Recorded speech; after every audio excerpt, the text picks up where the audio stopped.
안녕하십니까. 부산나우 아나운서 최현호입니다. 최근 부산에서 연이어 마약 사건이 일어나서 충격을 주고 있는데요.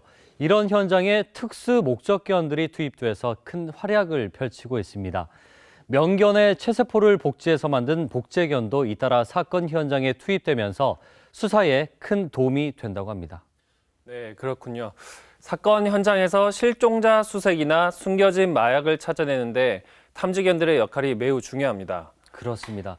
특수 목적견들의 쓰임새가 다양해지면서 활동 범위도 점점 더 늘어나고 있죠. 네, 그런데 특수 목적견의 훈련을 담당하고 있는 한 애견 훈련학교에서 몇 달 새 훈련견 100여 마리가 집단으로 폐사하는 일이 벌어졌습니다. 게다가 남은 개들도 우리 안을 빙빙 돌거나 밤낮으로 울부짖는 등 심각한 불안 증세를 보이고 있다고 합니다. 도대체 어떻게 된 일인지 그 현장을 찾아가 봤습니다. 제보를 받고 찾아간 곳은 도시 외곽에 위치한 애견 훈련학교. 이곳에는 총 200여 마리의 크고 작은 개들이 훈련을 받고 있습니다.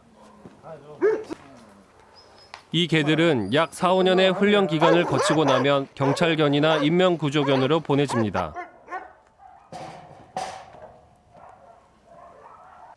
이곳에서 21년째 훈련학교를 운영하고 있는 이채원 소장을 만났습니다. 제일 처음에는 저는 아이들이 왜 이렇지? 왜 이렇게 아이들이 자꾸 민감해지지? 굉장히 공격적으로 아이들이 싸움을 하게 되고 또 그래 인해서 막 철망을 막 물어 뜯게 되고 또 그래서 또 어떤 아이는 막 또 죽게 되는 또 그런 경우가 서서히 이렇게 일어나더라고요. 이 소장은 보여줄 것이 있다며 취재진을 어딘가로 안내했습니다. 지금 보다시피 여기가 지금 이렇게 아이들이 많이 지금 죽어 있는 아이들.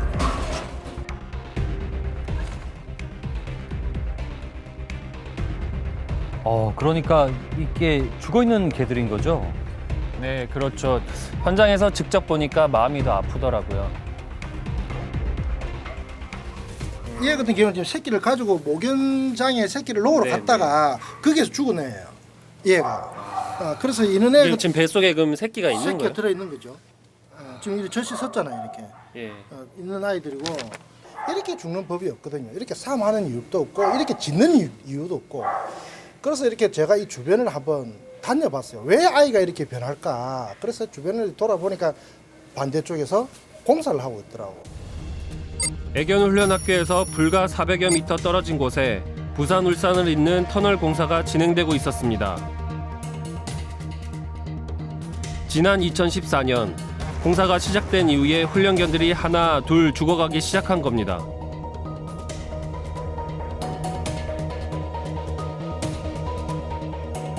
이 소장은 취재진을 새끼를 낳는 목욕실로 안내했는데요. 최근 이곳에서 끔찍한 광경을 목격했다고 합니다. 요 CCTV가 여기에 있었거든요. 요 둘이가 비춰지는데 여기에서 그때 그 새끼를 뜯어먹고 했던 그 강아지가 여기에요. 이 CCTV를 보니까 정말 끔찍하네요. 네, 당시 소장님이 정말 많이 놀랬다고 하더라고요. 어미개가 새끼를 물고 빙빙 도는 일도 있었습니다. 상당히 불안해 보이네요. 조용한 곳에 새끼 놓도록 만들어주는 것이 이제 아이들한테 편안함을 주고 새끼 잘 놓도록 하고 불안함을 없애고 스트레스 없애기 위해서 이런 자리를 만들어 놓는 거거든요. 그런데 어떻게 보면 이 자리가 도로 얘들한테 더 스트레스 만들어주는 장소가 되지 않았나. 이 소장을 따라 애견 훈련학교 뒤편에 있는 공사 예정 부지로 가봤습니다. 저기가 바로 센터입니다. 저 빨간 네. 막대기가 바로 네. 그 저기가 터널이 이렇게 아치가 돼가지고 네. 여기서 터널이 나와요. 빠져나오는 구형입니다. 여기가 여기 놓으면 여기 이렇게 해서 바로 이 기준 좀 잡아서 제 훈련학교 딱 폭판으로 해서 절로 지나갑니다. 네. 제 훈련학교 완전 정중앙으로 지나가는 거죠.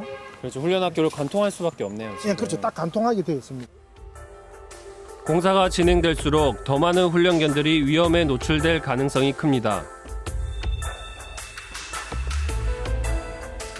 이 소장은 사건이 일어난 이후 관련 기관을 오가며 애견 훈련학교를 살리기 위해 갖은 노력을 다했습니다. 하지만 별다른 대답을 듣지 못했습니다. 훈련학교를 다른 곳으로 옮겨보려 했지만 이마저도 쉽지 않았습니다. 여기 보시면 이게 다 부동산 명함입니다. 명함. 그렇네요. 네. 이 부동산 명함이 한 30개 됩니다. 자, 30개 되고 이거 한번 보십시오.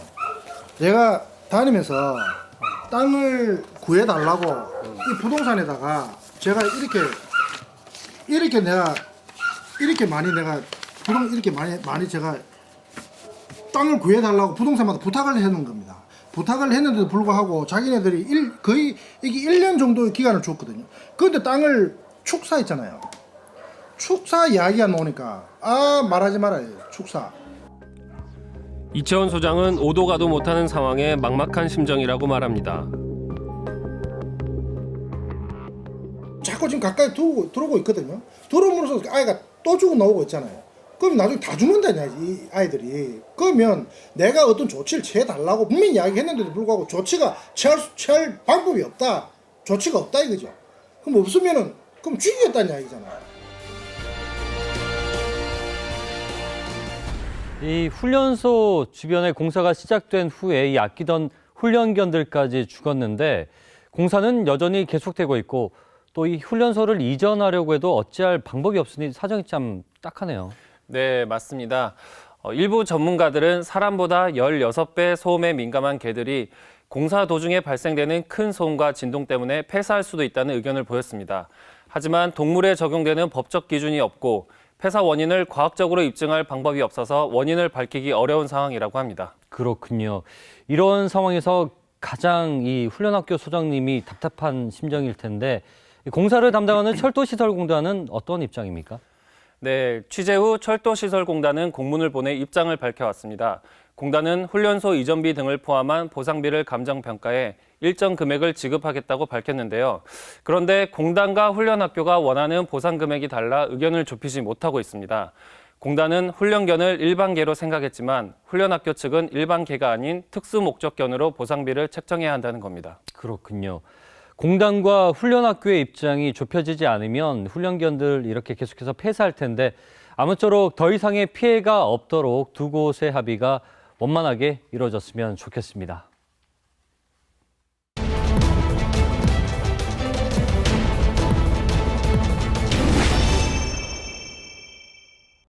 한때 부산은 문화의 불모지라고 불렸습니다. 이런 오명을 일거에 해소해 준 것이 바로 부산국제영화제죠. 국제영화제 개최를 시작으로 부산은 다양한 영상 콘텐츠를 갖춘 영화의 도시로 성장할 수가 있었는데요. 그런데 지난 20년간 잘 성장을 해온 영화제가 최근 계속해서 부산시와 갈등을 겪고 있는데 우리 인건 PD는 알고 있었습니까? 네, 19회 때 서병수 시장이 다이빙벨 상영 철회를 요구하면서부터 논란이 많았습니다. 영화계와 관객들까지 크게 반발했던 걸로 아는데요. 그때부터 시작된 갈등이 아직까지 계속되고 있는 거죠. 네, 맞습니다. 부산국제영화제는 아시아를 대표하는 영화제로 이미 자리를 잡았고 이제는 세계적인 영화제로 성장을 하고 있는 중인데요. 그런데 부산시와 영화제 집행위의 갈등으로 그동안 쌓아온 부산국제영화제 위상이 흔들리고 있습니다. 이대로 가다간 영화제가 파행으로 치닫을 수도 있다는 이야기가 나오면서 그야말로 비상사태인데요. 부산국제영화제 집행위와 부산시와의 갈등, 부산나우에서 취재했습니다. 지난 18일 서병수 부산시장이 긴급 기자회견을 열었습니다. 지난 2014년부터 끊임없이 문제가 되어온 부산국제영화제의 정치성 논란에 유감을 표하며 조직위원장 자리에서 사퇴했습니다. 시장이 당연직으로 맡고 있는 조직위원장을 민간에 맡기는 내용을 포함하여 영화제 발전을 위한 제도적 기반을 정비해서 한 단계 더 성숙한 영화제로 발전시켜 나가겠습니다. 이로써 영화제는 혼돈을 피하기 어렵게 됐습니다. 이용관 집행위원장의 임기가 곧 끝나는 데다 조직위원장이 사퇴하면서 조직위와 집행위의 수장이 모두 공석인 사상 초유의 사태가 벌어진 겁니다. 작년 1월 서병수 시장이 이용관 집행위원장 사퇴를 종용한 것이 알려지면서 부산시와 부산국제영화제 사무국 간의 갈등은 걷잡을 수 없이 커졌는데요. 서병수 시장은 곧 인적 쇄신 요구였다고 말을 바꿨지만 영화계의 반발은 더 거세졌습니다. 세계 각국의 영화인들은 부산국제영화제의 위상 추락을 염려하고 있는데요.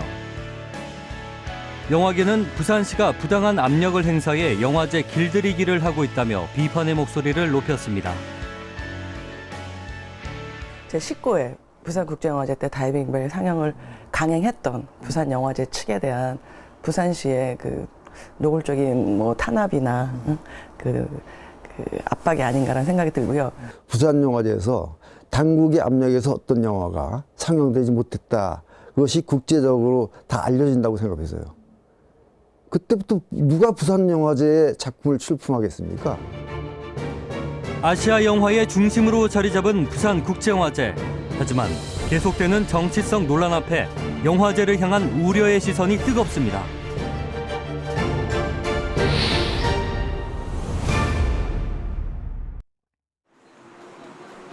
남포동 비프광장. 성송이 씨가 길 위에 섰습니다. 영화를 사랑하는 관객 중 하나라는 송이 씨. 손에는 부산시를 규탄하는 팻말을 들었습니다. 그동안 일련의 사태를 지켜보며 더 이상 가만히 있을 수 없어 1인 시위에 나섰다고 합니다. 부산국제영화제가 사실은 정치 행정이 아니라 뭐 영화와 관객들이 만들어가는 세계적인 문화 축제이고 또 그래서 지난 20년간 부산의 자랑이었잖아요. 근데 그런 영화제가 이제 좀 시대의 논리에 흔들리는 게 영화를 좋아하는 관객으로서 좀 마음이 아프더라고요. 영화제가 자율성을 보장받는 그날까지 계속해서 거리로 나설 것이라고 합니다. 부산 지역 영화인들도 조직적으로 대응하기 시작했습니다. 부산영화인연대가 주축이 돼 부산국제영화제 지키기에 나섰는데요. 다이빙벨 무료 상영회를 통해 사태를 되짚어보고 관객과 영화인들의 지지 목소리를 모으는 시간을 가졌습니다. 우리가 지켜본다 함께 같이 할까요? 하나, 둘, 셋. 우리가 지켜본다! 네, 많이 오셨네요. 예, 200명 정도 참여를 했습니다. 영화를 좋아하는 부산의 시민이자 관객으로서 소식을 들었고요. 지지하는 마음으로 한자리 앉아서 응원하려고 영화 보러 왔습니다. 지금 20년이나 됐는데 이 영화 관계되시는 분들이 정말 애써가지고 이만큼 번듯한 영화제를 만들어 놨는데 잘 알지 못하는 시 당국에서 자꾸 제재를 가하고 태클을 그는지 이유를 모르겠네요. 세월호 침몰 사고를 다룬 영화 다이빙벨. 대형 재난 앞에서 속수무책이었던 정부의 무능함을 고발한 시사 다큐멘터리입니다. 보수층은 석연치 않은 반응을 보였는데요. 서병수 시장도 불편한 속내를 숨기지 않았습니다. 정치적 중립을 훼손할 수 있는 작품이니 상영하지 않았으면 좋겠다고 밝힌 건데요.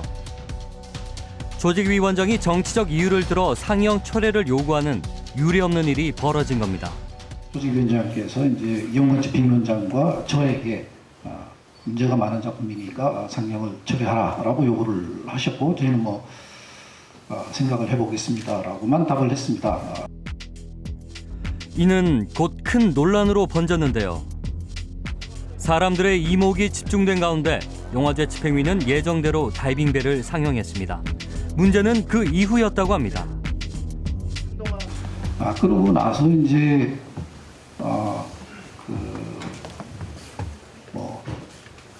감사원 예비감사 그다음에 부산시의 행정 지도가 이제 시작이 되는데 게다가 영화진흥위원회는 부산국제영화제에 대한 국비 지원액을 절반 가까이 삭감했는데요. 다이빙벨 상영에 따른 정치적 보복이 아니냐는 의혹이 제기됐습니다. 부산시가 결국 이용관 부산국제영화제 집행위원장과 전현직 사무국장 등 3명을 부산지검에 고발했습니다. 급기야 지난 12월에는 부산시가 이용관 집행위원장 등 3명을 검찰에 고발했습니다. 감사원의 특별감사 결과 중개활동에 대한 증빙 서류를 제대로 갖추지 않은 것과 허위 중개 계약서를 작성한 것이 밝혀지면서 검찰 고발까지 이어진 겁니다. 검찰 고발에 대해 영화제 사무국은 당황하는 기색을 감추지 못했습니다. 일상적으로 받아오던 행정 지도가 아닌 장기간의 감사와 즉각적인 고발은 이해할 수 없다는 입장. 부산시 행정지도는 매년 받아왔습니다. 그리고 감사원 감사도 4, 5년에 걸쳐서 받아왔습니다. 잘못이 있을 수 있습니다. 그래서 지적을 받고 시정을 해왔었습니다. 여태까지. 근데 이번 사태는 그렇게 시정 요구를 한다거나 주의 조치를 한다거나 그런 것이 아니라 바로 고발로 이어진 것이죠. 그런 부분에 있어서는 상당히 납득하기 힘들다. 고발은 아주 예외적인 경우라는 거네요. 그렇습니다. 게다가 납득하기 어려운 부분은 또 있다고 합니다. 근데 통상적으로 보면 그런 부분에 대해서 소명 기회를 주는데 이번에는 소명 기회를 주지 않았습니다. 그리고 저희가 알기로는 그 뒤에 미비했던 그 서류의 그 절차 과정들은 다 밝혀진 걸로 알고 있습니다. 취재진은 부산시 입장을 듣기 위해 여러 번 인터뷰 요청을 했지만 모두 거절당했습니다. 저는 인터뷰를 안 하겠습니다. 왜요? 저희들이 인터뷰를 저희가 안 하겠습니다. 인터뷰를 안 하는 이유를 제가 좀 알 수 있을까요? 다른 디렉터를 할 사항이 없습니다. 시를 찾아가 담당자를 만나려고 시도도 해봤지만 쉽게 이야기를 들을 수가 없었습니다. 아니 한 가지만 물어볼게요. 신문기사 부산일보에 난 건데 그 하나만 좀 저 안에 있는 분당 안에 있는 뭐 어느 분하고 그 안에 팀장도 있지 않습니까? 이번 주나 다음 주에다가 시간만 좀 내주시면 한 30분이면 되는 30분. 무슨 관계입니까? 비프 관련 요 아니 비표 관계 지금 안 합니다. 비프 안 하십니까? 예예. 안 합니다. 부산시는 취재진에게 보도자료만 보내왔는데요. 부산시가 고발한 대상은 부산국제영화제 사무국이 아닌 개인이라는 것을 강조했습니다. 또한 이용관 집행위원장 사태와 고발은 별개의 사안이라며 고발이 시와 영화제 사이의 갈등으로 비춰지는 것이 유감이라고 밝혔는데요. 하지만 영화인들은 위원장 사퇴 종용부터 고발에 이르기까지 영화제가 전례 없는 공격을 받고 있다고 주장합니다. 다이빙벨 상영에 따른 보복 조치로밖에 볼 수 없다는 시선이 지배적인 이유입니다. 요청자를 철회하라는 요구가 있었고 또 집행위원장의 사퇴 요구도 있었고요. 또 부산시 감사원으로 이어지는 또 아주 장기간에 걸친 감사가 있었고 또 그리고 영화진흥위원회에서는 영화제 예산을 삭감했고 이런 것들이 밖에서 바라보기에는 특정 영화제에 너무 특별한 상황이 연이어 이어진다는 거죠. 영화계 12개 단체는 비상대책위원회를 조직해 영화제 독립성 보장에 한 목소리를 내고 영화계 원로까지 나서 부산시와 영화제 집행위 간의 갈등에 우려를 표하고 있습니다. 세계 각국의 거장 감독들 또한 지지의 메시지를 보내오고 있는데요.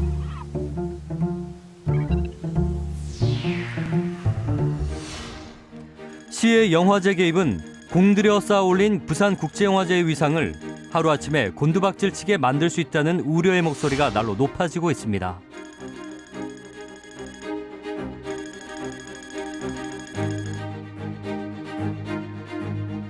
부산영화제가 지금 20년을 갔잖아요. 예? 그 20년 동안 쌓아온 그 권위와 그 명성과 자긍심을 일시에 무너뜨리는 거죠.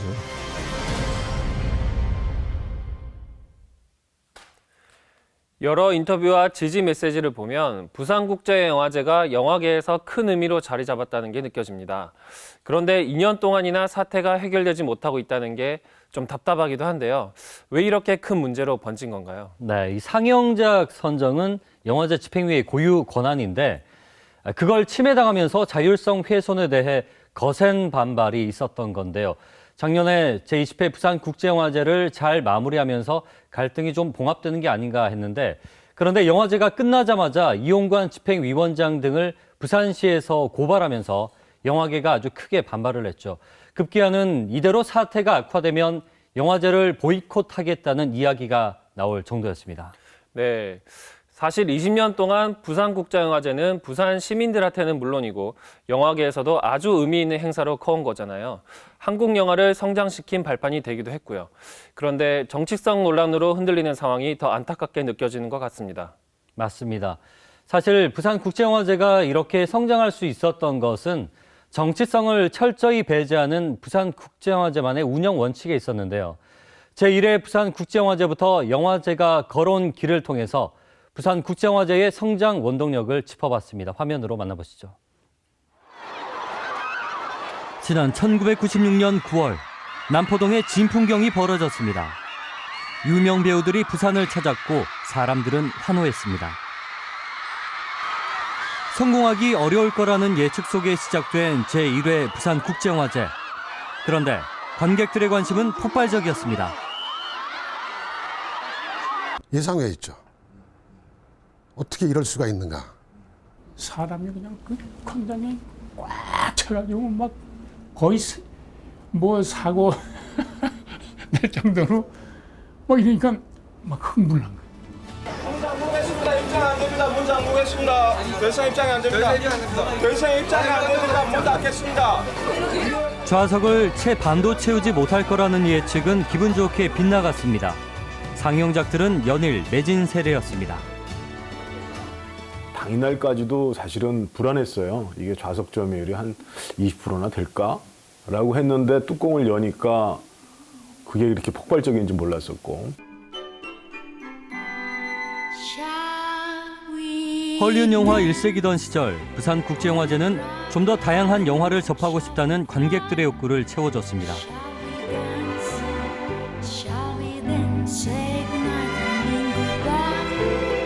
일본 영화 등 당시 금기시되던 영화들도 부산국제영화제를 통해 상영됐는데요. 지역과 이념을 벗어나 영화 자체를 즐길 수 있는 유일한 창구였습니다. 관객들이 환영할 만했겠네요. 네, 정말 열기가 대단했다고 하더라고요.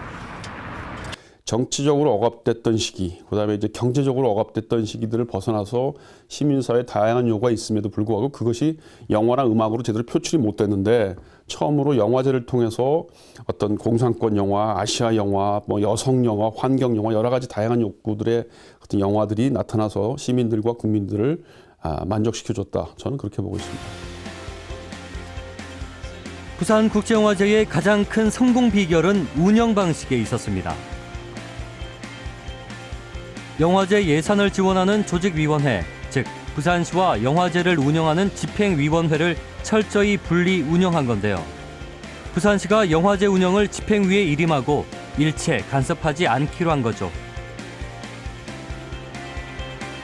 지원은 하되 간섭하지 않는다는 원칙이 제1회 영화제에서부터 세워졌습니다.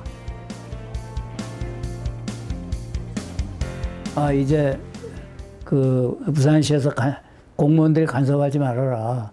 김 위원장이 결정하는 대로 그냥 다 부산영화제 독자적인 판단에 맡겨라. 이렇게 이제 저희를 믿고 맡기게 된 것이죠. 그러면서 지원은 하되 간섭하지 말라는 그런 원칙이 세워지기 시작한 겁니다. 특히 아시아의 영화인들이 제일 부러워하는 것이 김동현 위원장님 같은 분이 계시다는 것과 문정우 시장님처럼 이렇게 그 오픈 마인드로 영화제를 도와줄 수 있는 그런, 그래서 지금까지 그 시와의 협조가 전세적으로 굉장히 유명한 영화제가 됐죠. 영화인들의 축제라는 이름에 걸맞게 정치적인 오해를 살만한 부분도 철저히 배제했습니다. 정치인이 무대 인사를 하지 않는다는 전통은 지금까지도 이어지고 있는데요.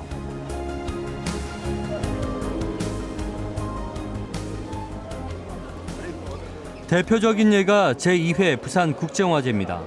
당시 대선을 앞두고 새정치국민회의에 김대중 후보가 개막식에 참여했는데요. 끝내 단상에 오르지 못했습니다.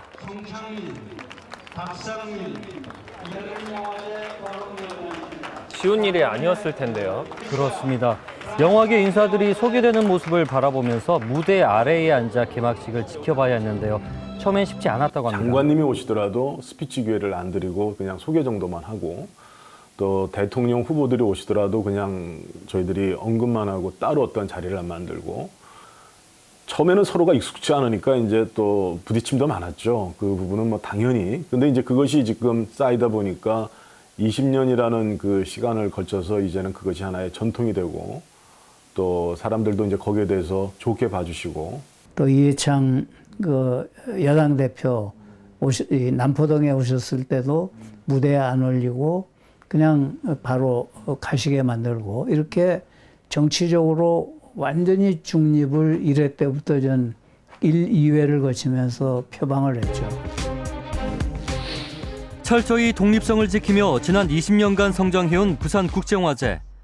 하지만 서병수 시장이 조직위원장을 맡은 이후 운영 원칙은 한순간에 무너졌습니다. 독립성과 자율성을 보장받지 못한다면 파행으로 치닫을 위기 앞에 영화제는 계속 표류할 수밖에 없습니다. 일단 중요한 건 이런 과정 자체가 부산영화제가 20년 동안 쌓아온 그 국제적 위상과 명예가 있는데 그게 일단 굉장히 급속도로 추락되고 훼손되었다는 거고요. 또 이런 사태가 극적으로 타결되지 않는 이상 이후에 영화제가 그 파행적으로 이루어질 거라는 건 너무 불보듯이 뻔한 거라는 거죠. 그게 가장 우려스러운 부분인 것 같아요. 지원은 하되 간섭하지 않는다는 운영 원칙이 하루빨리 다시 서야 할 것 같은데요. 서병수 시장이 조직위원장 자리를 민간에 맡기겠다고 했는데 그럼 이제 사태가 일단락됐다고 봐도 되는 건가요? 아직은 좀 더 지켜봐야겠죠. 중요한 건 영화제의 독립성을 확보하는 일은 지금부터가 시작이라는 겁니다. 민간에 맡기겠다고 이야기했지만 부산시의 입김에서 벗어나 자율적이고 독립적으로 활동할 수 있는 조직위원장이 선임되는지 먼저 지켜봐야겠죠. 네, 그리고 무엇보다 이런 일들이 다시 반복되지 않도록 이번 사태를 잘 마무리하는 것도 중요할 것 같습니다. 맞습니다. 집행위원장이나 조직위원장이 바뀐다고 해서 문제가 해결되는 것은 아니죠. 그래서 영화제 집행위 측은 자율성과 독립성을 보장할 수 있는 제도적 장치를 마련해달라고 부산시에 현재 요구하고 있는 상황입니다. 네, 위기를 기회로 삼으라는 말처럼 이번 사태를 통해 안정적이고 독립적인 운영을 해나갈 수 있는 기반이 만들어 나갔으면 좋겠네요. 네, 그리고 짚고 넘어가야 할 것이 있죠. 무엇보다 지난 2년간 부산국제영화제의 위상이 크게 추락했다는 것입니다. 서병수 시장은 이에 대해 어떤 책임도 지지 않고 조직위원장 자리에서 사퇴를 했는데요. 단지 자리에서 물러나는 것이 아니라 독립성과 자율성을 약속하는 것이 조직위원장으로서 책임을 다하는 일이라는 것을 분명히 해야 할 것입니다. 부산나우 오늘 소식 여기까지입니다. 고맙습니다.